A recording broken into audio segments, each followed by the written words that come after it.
Microsoft Word 210, Watermarks. Adding a predefined watermark.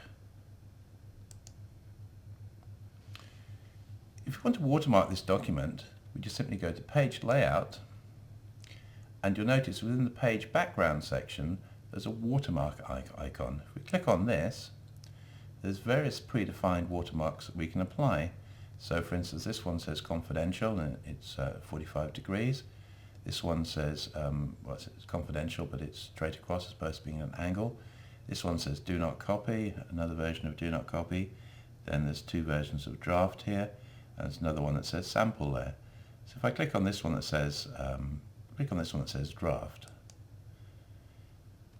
Now you can actually see it. I don't know how well you can see it on the screen here. If we look at an empty part of the screen here, you can see the words draft there. If I press Control F2, this brings up the print preview, and you can see the words draft there, and you can see on the previous pages there. If I scroll through to the beginning of the document, you can probably see it more clearly. It has actually got the word draft written across it. So that's basically how you insert a predefined watermark within Word 210. Right, adding a custom watermark to Word 210.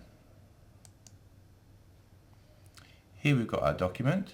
If we click on where it says Page Layout, and we go to Watermark, we've got our predefined watermarks up here, but down here we have other options here. So for instance, I can create a custom watermark. If I click on that,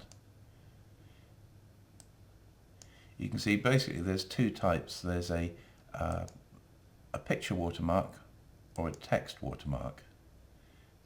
So the three options are no watermark, picture watermark, or text watermark. In this case we'll go for the text watermark, and you can set the language there. You can put in the text for your watermark. So I'll just type in the word Cheltenham. You can put anything you want, obviously, but in this case I've just typed the name of the company. Over here we've got different fonts. So for instance, we can select any font you want, really. I'll go for this one here, which is a fairly bold font. The size we'll leave as automatic. The colour here can be changed as you want, and also it can be semi-transparent or not. And again, you've got controls over whether it's diagonal or horizontal. Normally, if you want a watermark to be hard to erase, it's best to have a diagonal. Normally you'd want the colour to be fairly faint, but just so you can see the watermark more easily, I'll go for a slightly darker colour. And normally you'd have it semi-transparent, but again, just so you can see it on the screen more easily, I'm going for a darker mark, and I'm going to click here to have it not semi-transparent. You wouldn't normally do this because you'd find the watermark would kind of overpower the document, but just so you can see it on the screen, I've gone for a dark colour, and I'm not showing it semi-transparent. If I click on Apply here, you can see the effect there. If I click on semi-transparent and apply that, as you can see, it's much lighter. And if I go for another shade, maybe a light blue here, and apply that, again you can see it's very faint in the background here. If I take the semi-transparent off, it makes it slightly easier to see. So one more time, I'll just make it darker so it's easier to see. We'll apply that, and there you go. I'll click on Close, and there's the watermark. Again, if I press Control F2 to see a preview of that, as you can see, this has totally overwhelmed the document, so it's more like a stamp than a watermark, but it basically allows you to see the effect. If I go through to the other pages, you can see it's been applied all the way through the document here.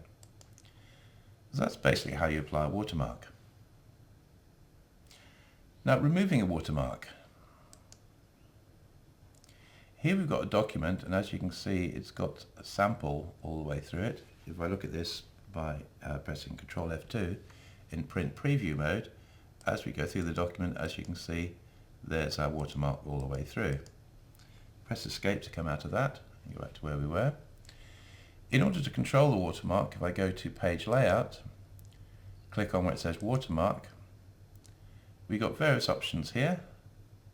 If I go to where it says Remove Watermark, it's now gone. Simple as that. If I press Ctrl Z, that brings it back. If you want to get rid of it, you go to Watermark, remove Watermark, and it's gone. Simple as that. Modifying a text watermark.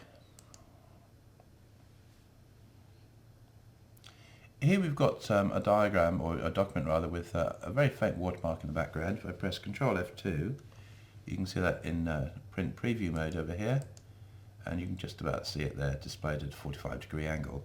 Press Escape to go back to where we were. Now if I want to modify this watermark, I just simply go to where it says Page Layout, click on Watermark here, go to where it says Custom Watermark, and as you can see there's the word sample, which is being displayed across here. If I want to modify that and change the words, I can say draft. So I've just got the words draft in capital letters. Obviously I can change the font if I want to, so I'll go for Arial Black instead. I can change the colours, make any changes you want.